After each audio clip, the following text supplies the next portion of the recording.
नमस्कार मित्रांनो, बांधकाम कामगारांकरता अत्यंत महत्त्वाची अशी अपडेट आहे। बांधकाम कामगारांना आता डिजिटल कार्ड वाटप सुरू करण्यात आलेलं आहे आणि हे डिजिटल कार्ड आता तुमचं ओळखपत्र राहणार आहे, जे की तुम्ही बांधकाम कामगार म्हणून नोंदणी केल्याचं एक ओळखपत्र तुमच्याकडे असणार आहे। तर आता हे जे डिजिटल कार्ड आलेले आहे, हे कार्ड तुम्ही आता घर बसल्या मोबाईलवरती अगदी सोप्या स्टेपमध्ये काढू शकता, अगदी एका मिनिटामध्ये। तर ते कार्ड कशा प्रकारे काढायचं आणि त्यामध्ये काय काय इन्फॉर्मेशन आहे सर्व काही आपण आजच्या व्हिडिओमध्ये जाणून घेऊया। व्हिडिओमध्ये पुढे जाण्याच्या अगोदर मी अंकुश कोंडेकर आणि स्वागत आहे तुमचे झटपट इन्फो या आपल्या यूट्यूब चॅनलवरती। चला व्हिडिओला सुरुवात करूया।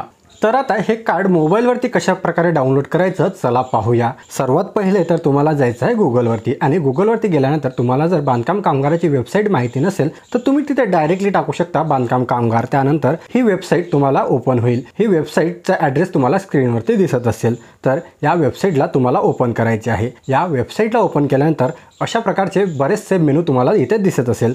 त्यामधून तुम्हाला बांधकाम कामगार प्रोफाईल लॉग इन करा हे जे मेनू दिसत आहे यावरती क्लिक करायचं आहे आणि यावरती क्लिक केल्यानंतर एक नवीन मेनू ओपन होईल, ज्यामध्ये तुमचा आधार क्रमांक आणि मोबाईल नंबर टाकायचा आहे। मोबाईल नंबर तुम्हाला तोच टाकायचा आहे जो की तुम्ही रजिस्ट्रेशन वेळी दिलेला होता। तर इथे मी आधार क्रमांक आणि मोबाईल नंबर टाकल्यानंतर प्रोसीड टू फॉर्म या बटनवरती क्लिक करायचं आहे। त्यानंतर तुम्ही जो मोबाईल नंबर टाकलेला होता त्यावरती एक OTP जाईल। तो OTP टाकून व्हॅलिडेट OTP या ऑप्शनवरती क्लिक करायचं आहे। व्हॅलिडेट OTP झाल्यानंतर तुमचा प्रोफाईल इथे ओपन होईल, ज्यामध्ये तुमचा सर्व काही इन्फॉर्मेशन पाहायला मिळेल, ज्यामध्ये तुमचा स्टेटस काय आहे, तुमचं ॲप्लिकेशन स्टेटस काय आहे, रजिस्ट्रेशन स्टेटस काय आहे, सर्व इन्फॉर्मेशन तुम्ही इथे पाहू शकता। ॲक्टिव्ह आहे की इनॲक्टिव्ह आहे। त्याचबरोबर आता कार्ड कसं डाउनलोड करायचं ते पाहूया।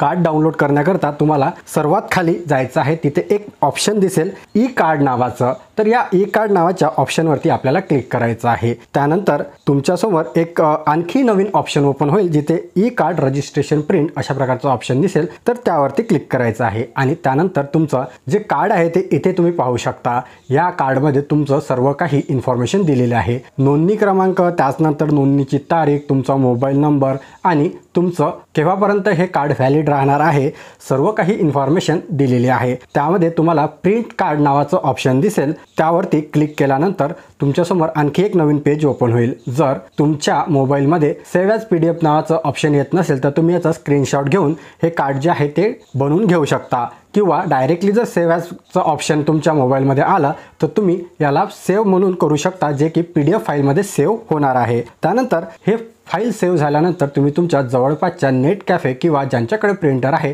त्यांच्याकडून हे कार्ड प्रिंट करून घेऊ शकता आणि तुमचं एक बांधकाम कामगाराचं जे कार्ड आहे ते बनवून घेऊ शकता। तर मित्रांनो, अशा एकदम सोप्या पद्धतीने तुम्ही तुमचं बांधकाम कामगाराचं जे कार्ड आहे ते घर बसल्या मोबाईलवरती एका मिनिटामध्ये काढू शकता। तुम्हाला जर काही अडचण येत असेल कार्ड डाउनलोड करताना तर मला तुम्ही कमेंट बॉक्समध्ये पिन करा, त्यावर मी तुम्हाला नक्की सोल्युशन प्रोव्हाइड करेल। आणि अशाच प्रकारचे नवनवीन अपडेट्स मिळवण्याकरता आपल्या चॅनलला अजून देखील सबस्क्राईब केलं नसेल तर चॅनलला सबस्क्राईब करा, व्हिडिओला लाईक करा आणि जास्तीत जास्त शेअर करा, जेणेकरून इतर बांधकाम कामगाराचे जे व्यक्ती आहे ते घर बसल्या त्यांचं कार्ड जे आहे ते डाउनलोड करू शकाल। चला मित्रांनो, भेटूया अशाच एका नवीन महत्त्वपूर्ण व्हिडिओमध्ये। तोपर्यंत धन्यवाद।